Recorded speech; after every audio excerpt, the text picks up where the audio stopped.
G'day you custom creator castle builders out there down under bricks here, and welcome to this week's video. Thanks for watching. I've had so much fun with these creator castle sets. Yes, it wasn't cheap getting all three sets, but being able to build three different builds and then build my own castle, I feel I've got really great value for money. Now I think to start with, we'll just have a quick zoom around the castle and have a look at it from some different angles, and then we'll come back and we'll focus more on each section of the build and I'll talk about it a little bit more. But clearly you can see my inspiration is from the Lego set itself. I really did love that Lego set, so I wanted to take elements of it, put it into my build and just expand on it a little bit. And while I did eliminate quite a bit of the elements from the original sets, I definitely did keep enough to keep it recognizable to the original Lego build. There are some things that I did want to keep into this build, but just found it was just going to be a little bit too much if I did incorporate all of it into one single build. As I talked about in my last video, I just wanted to have three towers and then a main lookout tower. Of course, I have got some interior builds here, so I did keep things like the blacksmiths, the market and the jail cells, while also keeping and expanding on the king's room. And one of the main things I wanted to achieve here is just make it a little bit more impressive. So I've lifted the height of the towers, I've lifted the height of the walls, and just feel I've given the castle a more solid footprint. Now I know one question is people going to be asking about what parts did I use, what parts did I add, so that's something we'll address throughout the video. So let's zero in now and focus on some of the elements I did change up for the build. Now the front of the castle, this is where I spent the bulk of my time, getting the front of the castle right, getting the look that I wanted, and also keeping a functional drawbridge. Now one of the other things I haven't talked about before was the use of dark tan plates in the original build. When I first saw the images of the creator castle, that was something that really stood out to me, was the dark tan lines in the build. But when I actually built the set, it didn't bother me too much for the set itself. But once I had an opportunity to build my own castle, that is something I wanted to do away with. So I have used a lot of dark bluish grey plates from my own collection in this build. So one of the first things I did is I did away with the rocky outcrop that the tower was built from, and I've just basically built it all off the ground.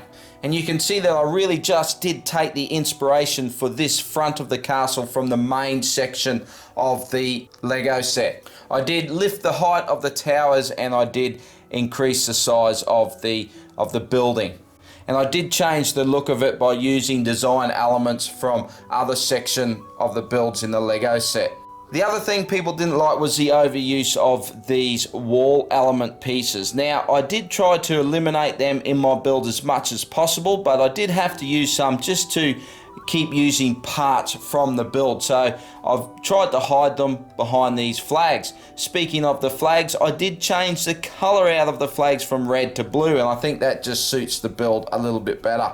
To extend the height of the towers, I did take this build design from the tower build from the set and just incorporated it into my towers. And of course, one of the main things is the drawbridge. I really didn't like that it was just a plate before. And when you lifted the drawbridge, you're just looking at the underside of a plate. So one of the first things I knew I was going to do is a brick built drawbridge. I did use some dark brown log bricks from my own kitty in that design.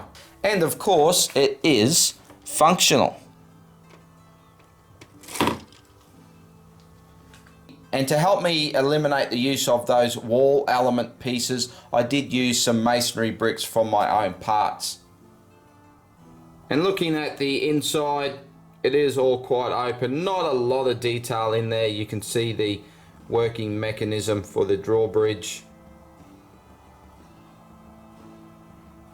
And looking from the side, on the front tower here, I did add some of my own pieces. This arch window with the insert and these modified bricks with the bars. I did add those. I just wanted to have a little bit more of a different look from the front section.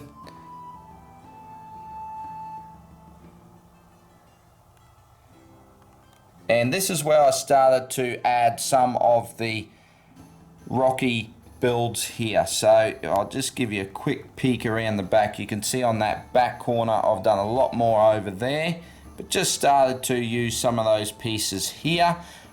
I did use some wall element pieces in this wall here, but I did try to add as much detail as possible using bricks from the set. One of the main things I've done here, of course, is increase the height for the castle wall, and I think that's a lot more imposing now. And the quick look from the other side, you can see the rock work here. I put most of those pieces into here to get some extra height for this tower. Now this build here, that was from the tower build from the original set, and I did use one on the other side as well. I wanted to keep the dragon gargoyles. I thought they were awesome, so I've kept those as well. And then I capped it off with this lookout tower.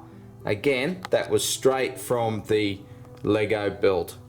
I did surround it with these shield pieces, used up all of those, and ultimately I would have liked to do all the towers with the shields right around like that. I think that looks really good. And there we have our archway on either side of the towers there, leading to the King's Room.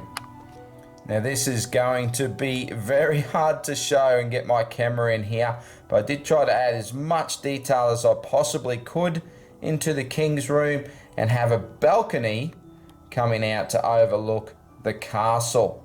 For the windows here, I did actually have to add some of my own windows and some of the black inserts as well. And again, this little tower on the top, that is taken from the Lego build. I just rounded it out completely. As for the interior, very hard to get into here. I did use the well from the build. I've got my prison back there, my blacksmiths and the market. Very hard to show. I've tried to get in there as best I could earlier in the video. But yeah, just to help fill the interior out a little bit.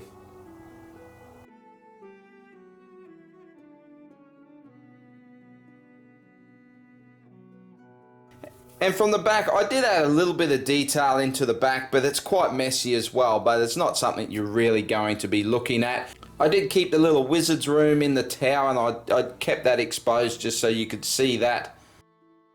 Now, I did talk in my last video that I wasn't going to have any water elements in this build. However, once I got the castle built and I had it sitting on a grey base plate, I kind of felt like I needed to cover that up to help highlight the castle a little bit more, the grey walls of the castle. I had so many plates left over from the build. I did want to use up some of those plates, and I thought I would add a little bit of water across the front. Now, I haven't put a whole lot of detail in this landscaping. It's basically just flat plates, but overall I think it gives a pretty good effect. With the parts, I did talk about parts that I added from my own collection throughout the video, but I would estimate that this build is around 3,000 parts, and I probably added about 10% from my own collection, and the bulk of those were plates. But if you can pick up this set on sale, it's a great price per piece, and you can really build something unique out of those sets. So there we have it, folks, my custom Black Falcon's castle from the Creator Lego set 31120. Now, it was very hard to remember off the cuff everything that I put into this castle, so if you have any questions you'd like to ask me, please put it down in the comments and I'll do my best to answer them. And I'd love to know, have you picked up this set and are you going to attempt building your own custom castle? I highly recommend it. It was a whole heap of fun. And if you don't have any questions, leave a comment anyway. I love hearing from you guys. And of course, if you did enjoy the video, give it a thumbs up. I'd really appreciate that. But I'd just like to thank you for taking the time to watch this video. I always have more Lego content coming down the line, so if you want to see that, please hit that subscribe button, and I will see you in the next video. Bye for now.